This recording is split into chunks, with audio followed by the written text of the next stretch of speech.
이번에는 산술연산자에 대해서 알아보도록 하겠습니다. 산술연산자에 대해서 알아보기 전에 용어에 대해서 한번 정리를 하고 넘어갈게요.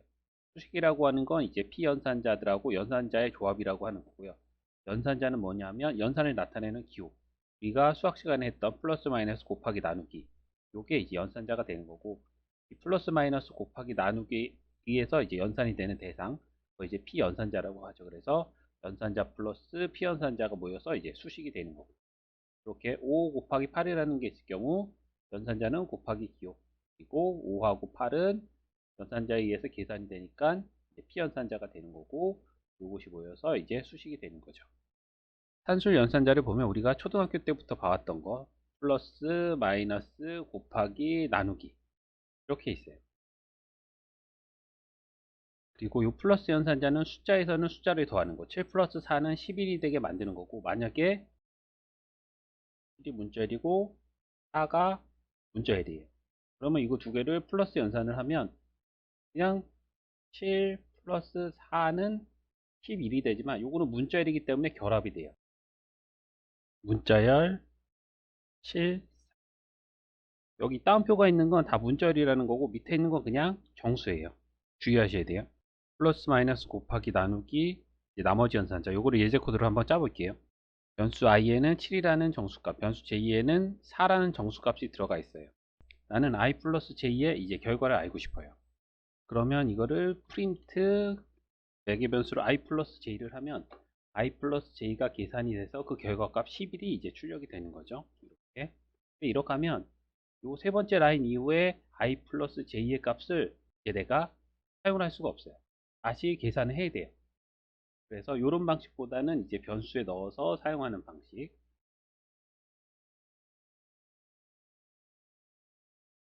이런 형식을 이제 사용하는 게 좋고, 요 변수 계산된 결과를 가지고 있는 변수를 출력해 주는 방식으로 이제 확인을 하는 거, 이런 형식으로 이제 코드를 짜는 게 좋아요. 그래서 여기 이 코드 기준으로 이제 우측에는 변수나 값 아니면 연산식 변수 뭐 i라든지 아니면 뭐 10이라든지 아니면 여기 나와 있는 것처럼 i 플러스 j 것들이 이제 이 코드 기준으로 우측에 올 수가 있는 거고, 좌측은 그 결과를 저장받을 변수, 이렇게 사용을 하시는 거예요.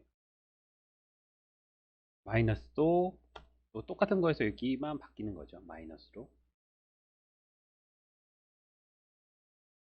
실행하면 3이 나오는 거고. 그래서 뭐 요거는 어려울 게 없어요. 이렇게 이제 기억을 해야 될 건 연산 결과를 변수에 저장하고 그거를 출력하는 방식으로, 이런 식으로 계속해서 이제 사용하시는 것만 기억을 해주시면 돼요. 그리고 곱하기까지 곱하기 하면 28. 여기까지는 이제 크게 어려운 게 없어요. 좀 헷갈리는 건 역슬래시 하나, 역슬래시 둘, 퍼센트, 나머지 연산자. 이게 좀 이제 헷갈리죠, 처음에는. 7을 3으로 나누면 이제 나머지가 없을 때까지 계산하면 1.75가 되거나 아니면 몫은 1이 되거나 나머지는 이제 3이 나오겠죠. 7을 4로 나눴을 때 나머지 없이 계속해서 이제 나누면 이제 몫이 1.75가 되는 거 하나가 나오거나 아니면 몫은 1, 나머지는 3, 이렇게 나오겠죠. 그래서 1.75를 구하는 방법, 1만 구하는 방법, 3만 구하는 방법, 이제 요거를 해볼 거예요. 나머지가 없을 때까지 이제 몫을 계속해서 구하는 방법, 1.75를 이제 구하는 방법이에요. 그래서 요거 같은 경우에는 곱하기를 역슬래시, 오른쪽 쉬프트 옆에 있는 자판이에요. 그거를 누르면 이렇게 이런 기호가 되고, 요게 이제 1.75를 얻는 연산자예요. 그러니까 나머지 없이 계속해서 나눠서 몫을 구하는 거죠. 1.75 나왔죠. 그리고 또 하나는 이제 몫만 구하는 방법. 요 역슬래시를 두 개를 써주면 나머지는 딱 이제 정수의 몫만 구하고 그 몫을 이렇게 출력을 해준 거죠. 1. 그리고 이제 나머지 3만 구하는 방법. 여기에서 요거를 퍼센트로 이제 써주는 거예요.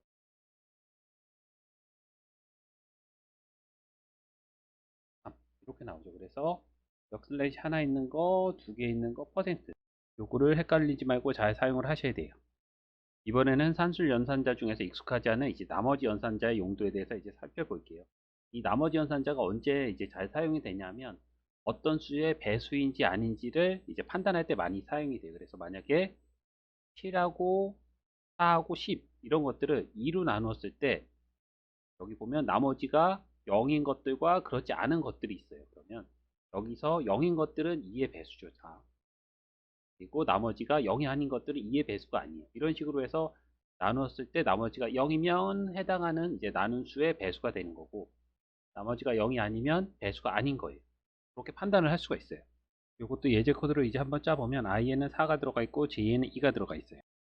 그러면 이거를 이제 result라고 하는 변수에다가 나머지 값을 이제 저장을 해요. 그래서 equal i %j.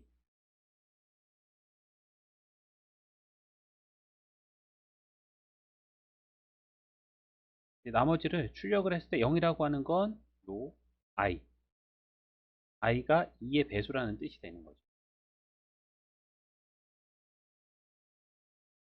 그리고 이제 i를 7로 바꿔봐요. 나눈 수는 이제 안 바뀌니까. 7로 바꿔보면 요거는 7 나누기 2가 되는 거죠. 1이 나오죠. 7은 2의 배수가 아니죠.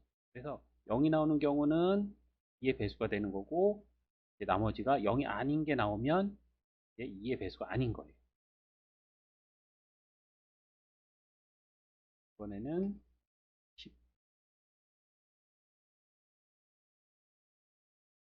기억을 해보면 0이 나오죠.